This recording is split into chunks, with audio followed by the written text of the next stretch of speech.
jusqu'à 9h, Good Morning Business. Et nous sommes ravis de recevoir Elisabeth Moreno, ministre déléguée auprès du Premier ministre, chargée de l'égalité entre les femmes et les hommes. Vous défendez aujourd'hui cette proposition de loi pour imposer notamment 40% de femmes dans les instances dirigeantes des grandes entreprises. Ça vient 10 ans après la loi Copé-Zimmermann et on se pose toujours la même première question. Est-ce que ces quotas sont obligatoires, sont essentiels? Est-ce qu'il faut toujours les imposer pour que ça réussisse? Bonjour à toutes et à tous. Je suis ravie moi aussi d'être avec vous ce matin. Alors oui, je pense que sans quota, on n'y arrivera pas. Les statistiques diverses et variées, nationales et internationales, pour les meilleurs disent que ça nous prendra 54 ans, pour les pires disent 257 ans, pour arriver à une parité réelle dans le monde du travail entre les femmes et les hommes. Et ces inégalités dans le monde professionnel entre les hommes et les femmes tiennent à 3 choses majeures. La première, c'est la précarité, parce que les femmes occupent les métiers les plus précaires, et on l'a vu pendant la pandémie, les femmes ont été en première ligne et sont encore en première ligne dans les métiers de la santé, de la propreté, de l'éducation et des EHPAD, etc., etc. Et on va plus trouver les hommes dans les métiers d'ingénierie et les métiers qui payent bien, entre guillemets. Le deuxième, eh bien, ça crée des femmes qui travaillent mais qui perçoivent un salaire très bas parce que ces métiers-là ne sont pas reconnus. Vous avez la problématique des plafonds de verre. C'est ce qui fait qu'aujourd'hui, on dit qu'il faut des quotas parce que ça fait des années qu'on en parle et qu'on n'y arrive pas. On y est arrivé grâce à la loi Copé-Zimmermann où en 10 ans, on est passé de 9% à 45% de femmes. 45% de femmes dans les conseils d'administration, c'est formidable. Et la France fait la course en tête dans ce domaine. On est le premier pays européen et le deuxième pays au monde derrière l'Islande. 300 000 personnes. Donc vous voyez, 67 millions là. Donc véritablement, on a été... Et pourquoi on est arrivé en première place? Pourquoi en 10 ans avec cette loi on est arrivé? D'abord, grâce à la loi Copé-Zimmermann qui n'existe nulle part dans le monde, même pas aux États-Unis où pourtant ils sont très volontaristes sur la question. Ensuite, parce que grâce à la loi de 2018 d'égalité professionnelle qui avait été portée par Muriel Pénicaud et qui est portée avec force aujourd'hui par Elisabeth Borne, nous avons la transparence sur la situation des femmes dans les entreprises et ça nous permet de progresser et de nous améliorer. Et je salue les entreprises d'ailleurs qui s'en sont saisies et les 2% d'entreprises qui arrivent à 100% de parité, 2%, alors que ça devrait être la norme. Elisabeth Moreno, vous avez été chef d'entreprise, vous savez de quoi vous parlez, donc il faut vraiment manier encore du bâton pour qu'on progresse, c'est-à-dire que pour que les CODIR et les COMEX arrivent progressivement à la parité, on est obligé de sévir et de menacer d'amende, on parle d'1% du chiffre d'affaires. Si les femmes étaient considérées pour leur intelligence, pour leurs compétences, pour leurs capacités, pour leurs talents, plutôt que d'être considérées comme des femmes qui vont avoir des enfants et donc à qui on ne va pas donner de responsabilité parce que ça risque d'être un investissement à perte. Si les femmes pouvaient avoir accès aux mêmes promotions, si elles pouvaient avoir accès aux mêmes stock options à la fin de l'année, si elles pouvaient, on n'en serait pas là.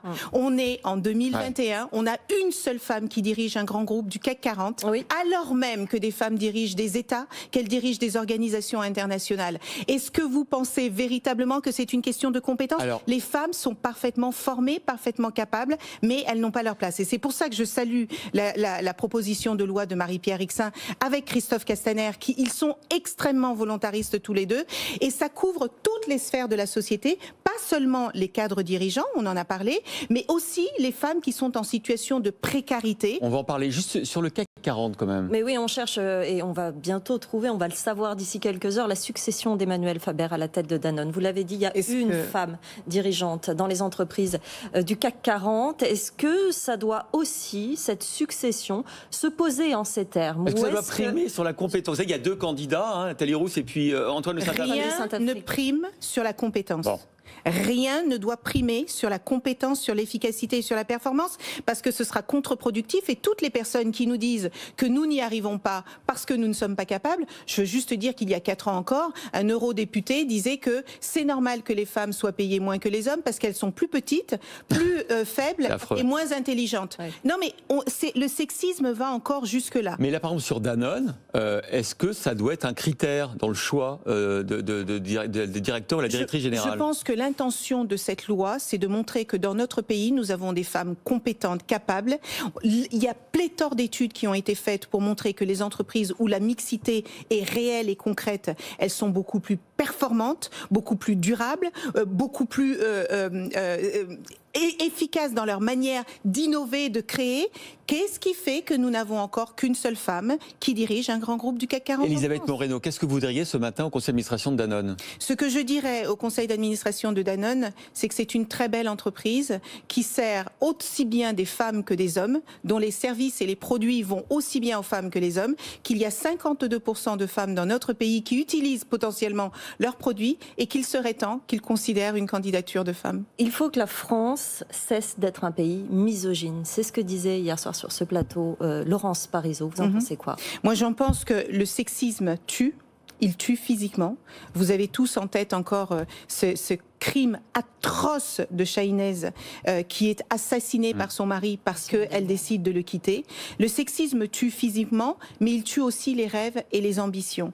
Et je pense que nous avons la chance de vivre dans un pays où les femmes sont réellement capables, compétentes, fortes, intelligentes, et que nous devons utiliser ces compétences. Nous ne réclamons pas la moitié du ciel. Nous sommes la moitié de la solution et des solutions dont notre pays va avoir besoin pour la relance économique. Elisabeth Moreno, j'ai lu évidemment la proposition de loi que vous allez défendre tout à l'heure devant les députés. L'article 1, je vous avoue que je suis tombé de ma chaise.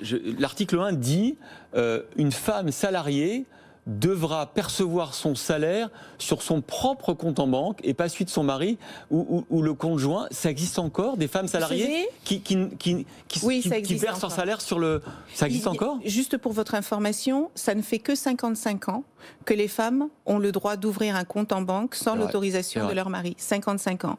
Quand je parle à des femmes qui sont victimes de violences aujourd'hui et que je leur dis « mais pourquoi vous ne partez pas ?», elles ont horriblement peur de la précarité. C'est pour ça qu'on a augmenté de 60% les places d'hébergement pour qu'elles osent partir et qu'elles ne risquent pas davantage leur vie. Il faut savoir qu'aujourd'hui, il y a des femmes qui travaillent et dont le salaire ou les allocations ou quoi qu'il en soit sont versées sur le compte du conjoint qui décide de combien il va lui donner pour faire les courses, pour ses loisirs. Et c'est insupportable. Et donc c'est pour ça, et je trouve que cette loi est très équilibrée parce que d'un côté, elle touche toutes les sphères de la société, toutes les catégories socio-professionnelles, et elle prend en considération les difficultés qui sont rencontrées par toutes les femmes, qu'elles soient en précarité ou qu'elles soient dans les postes de direction. L'une des difficultés, c'est aussi la différence de salaire entre les hommes et les femmes. 28% encore en moyenne. Et 9% à job égal, et compétences et expérience égale. On a encore du progrès à faire sur ce domaine-là, parce que dans la réalité, c'est vrai que les entreprises ont du mal à comprendre ce message aussi. Eh bien, c'est aussi pour ça que l'index égalité professionnelle est là, et qu'on voit qu'il n'y a que 43% des entreprises en France qui ont entre 0 et 1 femme dans les 10 plus gros salaires. 0 ou une femme, 43%. C'est pour ça que cette loi est importante. Et je veux juste préciser, moi je viens du monde de l'entreprise. Je sais combien c'est important d'avoir une population diversifiée dans une entreprise pour réussir. Et je veux juste dire aux chefs d'entreprise qui se sont embarqués avec nous dans cette aventure, je les remercie parce qu'ils ont compris combien c'était important. Et à ceux qui ne l'ont pas compris, nous nous donnons 8 ans. 8 ans pour former un vivier de femmes.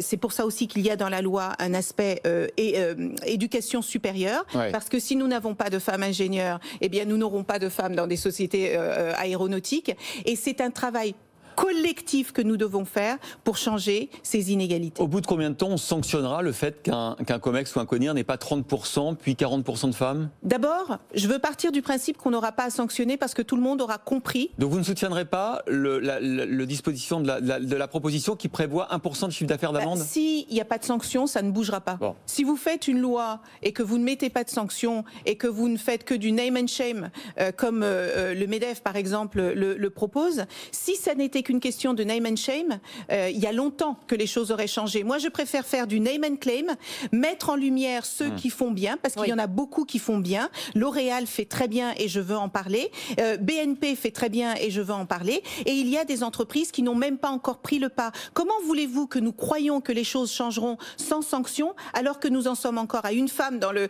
CAC 40 et 4 femmes dans le SBS 120 ? À votre place dans le débat hier, Jean-Marc Daniel disait que la discrimination positive n'avait pas fonctionné concernés, notamment pour les minorités, parce qu'aux États-Unis, quand on voyait un noir diplômé, par exemple, on le soupçonnait d'avoir eu un diplôme au rabais. Qu'est-ce que vous pensez de cet argument? Je lui répondrai que quand j'ai commencé ma carrière il y a 30 ans, je ne voulais absolument pas être recrutée parce que je suis une femme ou parce que je suis noire.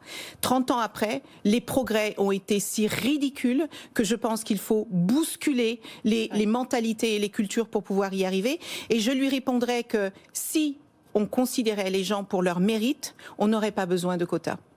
Merci beaucoup, Elisabeth Moreno, ministre déléguée auprès du Premier ministre, chargée de l'égalité entre les femmes et les hommes. Vous allez donc défendre, mais les arguments sont affûtés, tout à l'heure à l'Assemblée, cette proposition de loi. Merci d'avoir été sur le plateau de Good Morning Business ce matin.